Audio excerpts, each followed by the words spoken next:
Bonsoir à toutes et à tous. Je suis content d'être avec vous ce soir.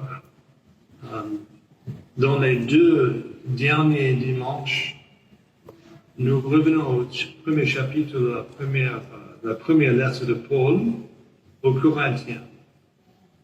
Et j'avoue que ce chapitre me touche profondément, parce que les paroles de Paul me rappellent la vocation qui est la nôtre. Paul dit aux Corinthiens, plus haut dans le chapitre, qu'ils ont reçu une vocation, un appel de Dieu, une vocation de la part de Dieu. Vous êtes sanctifiés en Jésus-Christ, dit-il. Vous êtes appelés à être saints. Voilà notre première vocation, être saints. Et ce qui m'interpelle surtout dans ce chapitre, c'est que, au titre personnel, je me sens le plus souvent le poids de mon insuffisance par rapport à cet appel. Moi, saint, et je m'imagine que beaucoup d'entre vous ressentir de même. Et c'est parce que, en partie, nous confondons la sainteté avec une illusion de perfection. Nous nous regardons dans le miroir et nous rendre compte que nous sommes tous loin d'être parfaits. Et en même temps, nous sommes entourés d'une culture qui valorise et crée une certaine norme, une certaine perfection. Tout le monde est censé atteindre ce niveau de perfection. Et s'il existe des imperfections en nous-mêmes, on peut toujours radiographier nos vies de sorte que personne ne perçoit qui nous sommes véritablement. Mais l'appel à la sainteté n'a rien à voir avec la perfection. En fait, Paul souligne ce point de manière surprenante. En effet, il dit aux Corinthiens, vous le savez, chez vous, vous n'êtes pas parfait. Vous le savez, il n'y a pas beaucoup de sages, du point de vue humain, pas beaucoup de gens puissants, pas beaucoup de gens nés d'une famille noble. Mais Dieu vous appelle tel que vous êtes. Tel que vous êtes. Dieu renverse tout ce qu'une société considère comme des valeurs.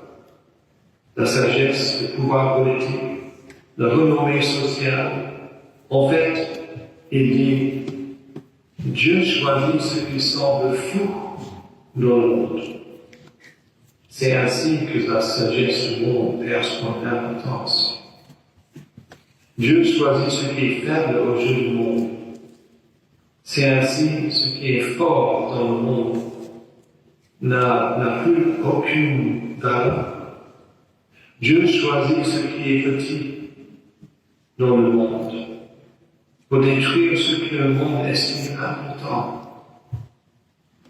Dieu renverse toutes nos attentes. Mais pourquoi ces renversements? Paul le dit en peu de mots. Il dit, c'est pour que personne ne puisse se vanter devant Dieu. On entend des échos de Dieu aujourd'hui. C'est un passage qui est bien connu de tout le monde.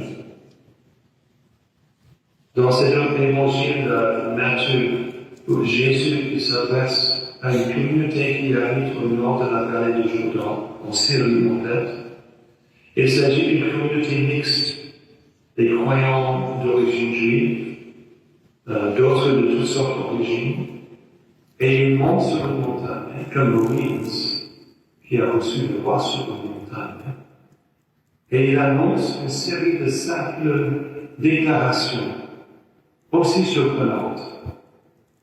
Les béatitudes qui tracent le chemin au bonheur. Heureux, il dit, heureux les pauvres de cœur. Le royaume des cieux est à eux. Heureux les doux, ils auront la terre en partage.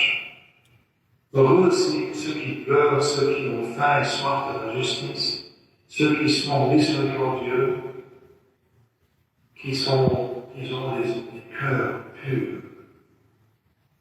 Ici, Jésus renverse toutes les attentes de son temps. Cette période d'histoire qui a été marquée par la pauvreté, les conflits et le désespoir, marqués par la domination de l'Empire romain. Jésus les appelle, Jésus nous appelle à la même clarté de Dieu à laquelle Saint Paul a appelé les Corinthiens. C'est-à-dire que Dieu est en train de construire une nouvelle réalité, un nouveau monde, ce que Dieu nommait le règne de Dieu. C'est que nous comprenons, et c'est que nous vivons aussi pauvrement, c'est sûr, mais nous le faisons tout en sachant que ça dépend pas de nous. Après tout, c'est le règne de Dieu, c'est pas de nous. C'est pour que personne ne puisse se vanter devant Dieu. Et c'est la croix, en fait. Et ça suit toujours de la croix. La folie de la croix nous suit tout au long de nos vies. C'est pas seulement notre destin, c'est pas seulement nos origines.